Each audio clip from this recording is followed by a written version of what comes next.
ఇక అట్లా ఉంటే ఇటు రండి ఒకసారి. విజయ్కి షాక్, ప్రభుత్వ ఏర్పాటుకు నో చెప్పిన గవర్నర్, ప్రమాణ స్వీకారానికి ముందే మెజారిటీ నిరూపించుకోవాలని మెలిక. ఇక తమిళనాడులో ఒకసారి చూస్తే విచిత్రమైనటువంటి పరిణామాలు చోటు చేసుకుంటున్నాయని చెప్పుకోవచ్చు. సో గత కొద్ది రోజులుగా ఏదైతే ఎన్నికలు జరిగినాయో, ఎన్నికలు జరిగిన తర్వాత 108 సీట్లతోని సింగిల్ లార్జెస్ట్ పార్టీగా అవతరించింది టీవీకే. సో ప్రస్తుతానికి వారు అంటే మిగతా పార్టీలతో ఏఐటీఎంకే కావచ్చు, డిఎంకేతో పోలిసినా కూడా వీళ్ళకు 74, వీళ్ళకు 54 మొత్తంగా కలిపితే కూడా వీళ్ళ బలం వీళ్ళకు ఉంది, వాళ్ళ బలం వాళ్ళకు ఉంది. కానీ సింగిల్ గా 108 సీట్లు వచ్చింది మాత్రం, అంటే 100 ఫిగర్ దాటింది మాత్రం టీవీకే పార్టీకే. అయితే అక్కడ ప్రభుత్వాన్ని ఏర్పాటు చేయాలంటే మినిమం 118 సీట్లు ఉండవలసిందే. సో దాని ప్రకారం చూస్తే టీవీకే పార్టీకి ఒక 10 సీట్లే తక్కువ పడ్డాయి. అంటే మిగతా పార్టీలకు అయితేనేమో ఒక పార్టీకి 50, ఒక పార్టీకి 70 సీట్లు తక్కువ పడ్డాయి. కానీ టీవీకేకి మాత్రం 10 సీట్లు మాత్రమే తక్కువ పడ్డాయి. అంటే అధికారాన్ని చేజిక్కించుకోవడానికి, ప్రభుత్వాన్ని ఏర్పాటు చేయడానికి దగ్గరలో ఉన్నటువంటి పార్టీ ఏదైనా ఉన్నది అని అంటే టీవీకే పార్టీ. ఒక 10 మంది మద్దతు ఇస్తే సరిపోతుంది. సో ఈ క్రమంలో ఆల్మోస్ట్ ఇప్పటికే కాంగ్రెస్ పార్టీ మద్దతు తెలిపింది. రాహుల్ గాంధీ కూడా రాబోతా ఉన్నాడు, ఫోన్ లో మాట్లాడిందని చెప్పేసి అటు టీవీకే నేతలు, అక్కడ ఉన్నటువంటి కాంగ్రెస్ పార్టీ నేతలు కూడా ప్రకటించారు.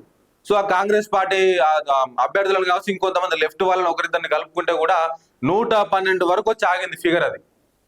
సో నిన్న విజయ్ కూడా గవర్నర్ ని కలిసి మేము ప్రభుత్వాన్ని ఏర్పాటు చేసుకోబోతా ఉన్నాము, సో ఇక మాకు అవకాశం ఇవ్వండి, మాకే మెజార్టీ ఉన్నది, ఇక 118 నెంబర్ను కూడా మేము నిరూపించుకుంటామని చెప్పేసి చెప్పిండు. సో మరి ఈ క్రమంలో మళ్ళీ ఏమైందో ఏమో తెలియదు కానీ మద్దతు సరిగా తెలపనట్టున్నారు. 112 దగ్గర వచ్చి ఆగిపోయింది ఆ ఫిగర్. అంటే ఇంకొక 6 సభ్యులు తక్కువ ఉన్నారు ప్రభుత్వాన్ని ఏర్పాటు చేసుకోవడానికి. సో ఆ 6 కోసానికి వాళ్ళు ఏఐటీఎంకేతో సంప్రదిస్తా ఉన్నారు, మీరు వస్తే మాకు మద్దతు తెలిపితే బాగుంటుందని చెప్పేసి. సో వాళ్ళు కూడా ఎటు తేల్చలేనటువంటి పరిస్థితి.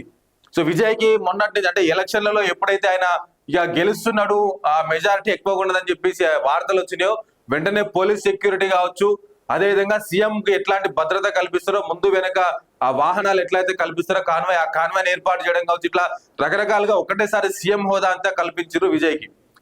సో కానీ నిన్న అనూహ్యంగా ఆయన ఏం చేసిండు అని అంటే, నాకు ఈ సెక్యూరిటీ అంతా వద్దు, నేను సీఎం గా ప్రమాణ స్వీకారం చేసిన తర్వాత మీరు సెక్యూరిటీ కల్పించని చెప్పేసి వాళ్ళందరినీ కూడా వెనక్కి పంపించేసిండు తిరిగి. సో దీంతో ఏం జరగబోతుంది తమిళనాడులో అనే దాని మీద కూడా కొంత ఉత్కంఠమైనటువంటి వాతావరణం అయితే నెలకొన్నది. మరొక పక్క ఏఐటీఎంకే అదేవిధంగా డిఎంకే ఈ 2 పార్టీలు కలిసి ప్రభుత్వాన్ని ఏర్పాటు చేయబోతా ఉన్నాయనే దాని మీద కూడా కొంతమేరకు అయితే చర్చ నడుస్తూ ఉన్నది. ఈ 2 కూడా బద్ద శత్రువులే. గతంలో ఎప్పుడో 2 సందర్భాల్లో కలిసినప్పటికీ కూడా ఈ మధ్యలో అంటే పళనిస్వామి గతంలో ముఖ్యమంత్రిగా పనిచేసినటువంటి వాడే, అదేవిధంగా స్టాలిన్ కూడా గతంలో మొన్నటి వరకు ముఖ్యమంత్రిగా పనిచేసినటువంటి వాళ్ళే. సో ఇట్లా మళ్ళీ వీళ్ళిద్దరూ కలిసి ఎట్లా అధికారాన్ని పంచుకోబోతున్నారు, దానికి అక్కడ ప్రజలు ఎట్లా ఒప్పుకుంటారు, చూసే ప్రజలకు ఎట్లా ఉంటది, రేపు రాబోయే రోజుల్లో రాష్ట్ర ప్రజలకు ఎట్లాంటి సమాధానం చెప్పాల్సి ఉంటది అనే దాని మీద కూడా వాళ్ళు మల్లగుల్లాలు పడతా ఉన్నట్టుగా మనకు ఒక వార్త అయితే వినిపిస్తా ఉన్నది. ఏఐటీఎంకే అదేవిధంగా డిఎంకే ఇద్దరు సభ్యులు కలిస్తే కనుక 120+ అవుతున్నది. సో మిగిలినటువంటి ఆ లెఫ్ట్ పార్టీలు ఎట్లాగో మాకు సపోర్ట్ చేస్తాయని చెప్పేసి ధీమా వాళ్ళకు ఉన్నది. 120, 125 వరకు కూడా పోతుండొచ్చు వాళ్ళు. సో అట్లా 118 మ్యాజిక్ ఫిగర్ కావచ్చు. వీళ్ళిద్దరు కలిస్తే కనుక అధికారాన్ని సునాయాసంగా చేజిక్కించుకోవచ్చు. సో పక్క ఇప్పటికే స్టాలిన్ మనకి గెలవలేదు కాబట్టి, అంటే ఎమ్మెల్యేగా గెలవలేదు కాబట్టి ఆయన ముఖ్యమంత్రి అయ్యేటువంటి అవకాశాలు చాలా అంటే చాలా తక్కువగా ఉన్నాయి. ఒకవేళ ఎమ్మెల్సీగా ఎన్నికై అయితే అవ్వచ్చేమో, అది వేరే విషయము. సో ఇప్పుడున్నటువంటి పరిస్థితుల్లో ఒకవేళ వీళ్ళిద్దరు కనుక అధికారాన్ని చేపడితే అక్కడున్న అది మన ప్రభుత్వాన్ని ఏర్పాటు చేస్తే కనుక అక్కడున్న పళనిస్వామికి మొట్టమొదటి అవకాశంగా వచ్చేటువంటి అవకాశం ఉన్నది. సో పళనిస్వామి ఒక 2.5 సంవత్సరాలు, దాని తర్వాత ఉంటే స్టాలిన్ ఉండొచ్చు, లేదంటే ఉదయనిధి స్టాలిన్ కూడా ఇప్పుడు అక్కడ ఎమ్మెల్యేగా గెలిచిండు. రాబోయే రోజుల్లో ప్రతిపక్ష నేతగా ఉండేటువంటి అవకాశం కూడా ఉండదు అవసరం అయితే. సో ఇప్పుడు వాళ్ళకు కూడా ఎక్కువ బలమే ఉన్నది కాబట్టి రేపు రాబోయే రోజుల్లో ఒకవేళ అధికారాన్ని ఏర్పాటు చేసుకుంటే, ప్రభుత్వాన్ని ఏర్పాటు చేసుకుంటే నెక్స్ట్ 2.5 years ఉదయనిధి స్టాలిన్ ముఖ్యమంత్రిగా అయ్యే అవకాశం ఉన్నది. ఏది ఒకవేళ విజయ్ని మన ముఖ్యమంత్రి చేయొద్దు అనే వాళ్ళు సంకల్పించుకుంటే మాత్రం దీని మీద కూడా చర్చ నడుస్తా ఉన్నది. మనిద్దరం కలిసి ప్రభుత్వాన్ని ఏర్పాటు చేస్తే ఎట్లా ఉంటది, ఈ లెఫ్ట్ వాళ్ళందరూ కలుస్తున్నారు, ఒకవేళ వాళ్ళు కలవకపోయినా కూడా మనిద్దరం కలిసినా కూడా 120+ ఉన్నది మనకి. 74 ఒక ఆయనకు ఉన్నాయి, 50-52 సీట్లు ఒక ఆయనకు ఉన్నాయి. మొత్తంగా 120-125 సీట్ల వరకు వాళ్ళకే ఉన్నాయి. ప్రభుత్వాన్ని ఏర్పాటు చేసుకోవచ్చు, అధికారాన్ని పంచుకోవచ్చు. గతంలో కూడా ఎక్కడ మన కర్ణాటకలో కుమారస్వామి అనుకుంటా, ఆయనకు ఉన్నటువంటి 30-35 సంథింగ్ ఎంతో నెంబర్ ఉంటది. ఆ నెంబర్ ని తీసుకెళ్లి అప్పుడున్నటువంటి ప్రభుత్వంతో అప్పుడున్నటువంటి ఎక్కువ సీట్లు ఉన్నటువంటి పార్టీతో కలపడంతోనే ఆయనకు ముఖ్యమంత్రి అవకాశం వచ్చింది చూడండి. సో అట్లా ఈ 2 పార్టీలు కూడా ఇప్పుడు ఏకమైతే అధికారాన్ని చేజిక్కించుకోవచ్చు, ప్రభుత్వాన్ని ఏర్పాటు చేసుకోవచ్చు. తద్వారా విజయ్ పార్టీని ప్రతిపక్షానికే పరిమితం చేసినటువంటి ఊహాగానాల నడుమ కూడా కొంత చర్చ అయితే నడుస్తూ ఉన్నది.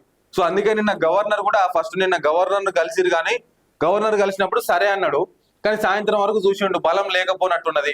సరే మీరు ఆగండి అని చెప్పేసి మళ్ళీ ఆయన నో చెప్పినట్టు కనిపిస్తా ఉన్నది.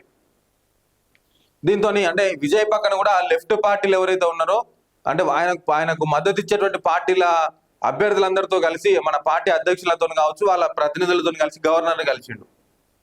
ఆల్మోస్ట్ అంతా అయిపోతున్నది అనుకున్నారు, కానీ ఇక లాస్ట్ కు మళ్ళీ వచ్చేసరికి ఇట్లా అయిపోయింది. మరొక పక్క అన్నా డిఎంకేలో కూడా వేరు కుంపటి ఉన్నది. టీవీకే పార్టీ వైపు మొగ్గు చూపుతున్న 30 మంది ఎమ్మెల్యేలు వ్యతిరేకిస్తున్న మరో వర్గం. అన్నా డిఎంకే కూడా 50+ చేంజ్ ఎంతో గెలిచినది. సో దాంట్లో కూడా సగం ఇటు వస్తాం సగం అటు వస్తాం అంటున్నారు. ఇప్పటికే టీవీకే పార్టీ ఎమ్మెల్యేలను ఒక్కరిని కూడా బయటికి పోయి కూడా రిసార్ట్లనే వారికి పరిమితం చేసారు, ఎవరితో ఫోన్ టచ్ లో కూడా లేకుండా. ఇక డిఎంకేతో అన్నా డిఎంకే పోతాను మరొక వార్త. అసలు ఏం జరుగుతా ఉన్నదో అర్థం కానటువంటి పరిస్థితి.